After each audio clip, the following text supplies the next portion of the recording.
ایک طبقہ ایسا بھی ہے وہ کہتے ہیں کہ حضور کو معراج جسمانی طور پر نہیں ہوئی بلکہ روحانی طور پر معراج ہوئی ہے، یعنی جسم جو ہے وہ وہیں پڑا ہوا تھا، حضور خواب میں معراج کے لیے چلے گئے، حضور کو روحانی طور پر آپ کی روح جو ہے وہ معراج کرنے کے لیے گئی ہے۔ لیکن جتنی بھی احادیث کی کتابیں ہیں، احادیث صحیحہ اور جتنی بھی کتابیں ہیں، کسی حدیث میں یہ نہیں ملتا کہ میرے آقا نے فرمایا ہو کہ میں نے خواب میں معراج کیا ہے، میرے آقا نے فرمایا ہو کہ مجھے روحانی طور پر معراج ہوئی ہے۔ اور اس کی ایک دلیل یہ بھی ہے، اگر روحانی طور پر معراج ہو تو پھر سواری کی ضرورت نہیں ہوتی، پھر کہیں سبحان اللہ۔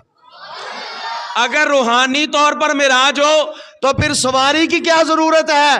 روح کو سواری کی ضرورت نہیں ہوتی، روح جو ہے وہ ویسے ہی سیر کر لیتی ہے۔ سواری کی ضرورت تب پیش آتی ہے جب جسم نے ساتھ جانا ہو، سواری کی ضرورت تب پیش آتی ہے جب جسمانی طور پر جانا ہو۔ دیکھیں نا، انسان جب انتقال کر جاتا ہے، وصال ہو جاتا ہے بندے کا، اس وقت روح جو ہے وہ پرواز کر جاتی ہے، روح نکل جاتی ہے۔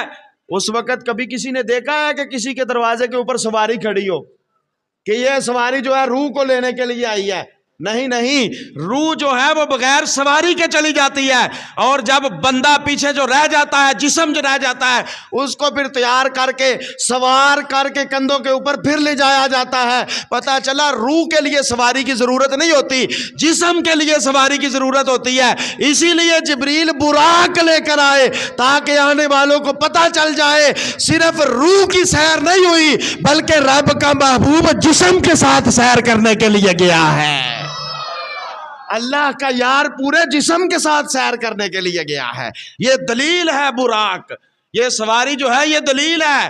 اور پھر براق یہ برق کی جمع ہے، ٹھیک ہے نا جی۔ جب بندہ، ابھی سائنس نے اتنی ترقی نہیں کی تھی، اس وقت کیا ہوتا تھا کہ لوگ گھوڑوں پر سفر کرتے تھے، اونٹوں پر سفر کرتے تھے، پیدل سفر کیا جاتا تھا، وہ 3-3 4-4 دن لگ جاتے تھے ایک جگہ پر پہنچنے کے لیے۔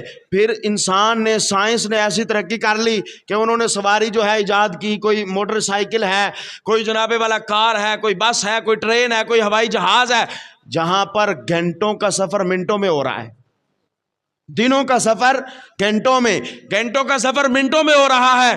حضرات گرامی، یہ کائنات کی بنائی ہوئی چیزیں، یہ انسانوں کی بنائی ہوئی چیزیں اتنی طاقت رکھتی ہیں کہ اگر ان پر سوار ہو کر کہیں جائیں تو دنوں کا سفر گھنٹوں میں ہوتا ہے، گھنٹوں کا سفر جو ہے وہ منٹوں میں ہوتا ہے۔ تو پھر اللہ تعالیٰ نے اپنے یار کی سواری براق کو کتنی شان عطا فرمائی ہوگی، اللہ نے اپنے محبوب کی اس سواری براق کو کتنا مقام عطا فرمایا ہوگا۔ فرمایا یہ ترقیاں تو انسان بعد میں جا کر کرے گا، میں پہلے بتا دوں جتنی مرضی ترقی کر لو لیکن تم مصطفیٰ کی سواری کے قدموں تک بھی نہیں پہنچ سکتے، تم حضور کی سواری کے قدموں تک بھی نہیں پہنچ سکتے۔